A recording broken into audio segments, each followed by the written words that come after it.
त्याने सर्वांनी भजन म्हणायचं. करीतो तुमची सेवा तुम्ही आशीर्वाद द्यावा.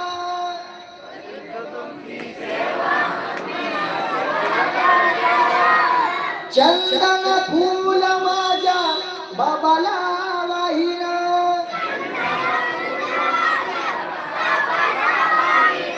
बाबाचा आशीर्वाद माझ्या संसारी घेईन.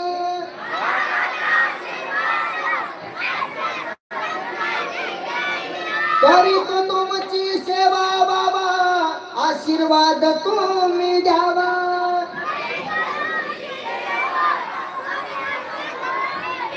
म्हणून आश्रम बाबा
मला अभिमानानं सांगा वाटतं बघा. माझ्या आसाराम बाबांना जीवनामध्ये जीवन जगत असताना एक कार्य मात्र केलं. गावगावी सक्ती उभे केले आणि मंदिर मात्र अशा 100-150 गावं असतील की ज्या गावागावात जाऊन माझ्या आसाराम बाबांना मंदिर उभा केले. माझे आसाराम बाबा जर आता असले असते ना, ज्यावेळेस राम मंदिर झालं त्यावेळेस बाबा नव्हते, बरोबर ना.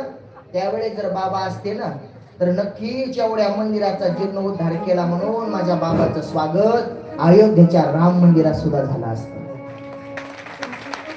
म्हणून आपण बाबांना बांधलेले मंदिर आपण जपले पाहिजे, बाबाची सेवा केली पाहिजे. खऱ्या अर्थानं मी सुरुवातीला नाहीत आपल्यात आसाराम बाबा आता, पण आजही आपल्यामध्ये आपले स्वामीजी आहेत. बरं, ते स्वामीजी सुद्धा काही संतांकडून कमी नाही.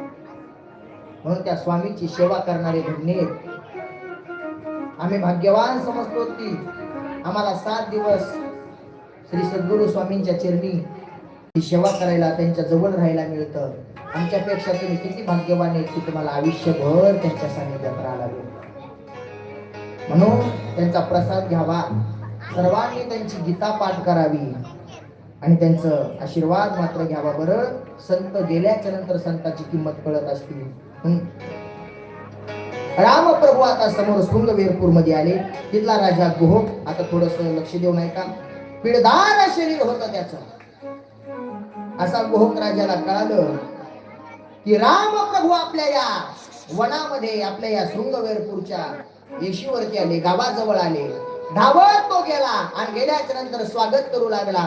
प्रभू रामचंद्र भगवान, आनंद वाटू लागला रामाला. रामप्रभू आले, रामप्रभू आले म्हणून गोहोकजी आनंदात तल्लीन झाला आणि मग म्हणू लागला, जंग जगमंगल हो बाते बजाओ, इस जंगल में राम जी आयो.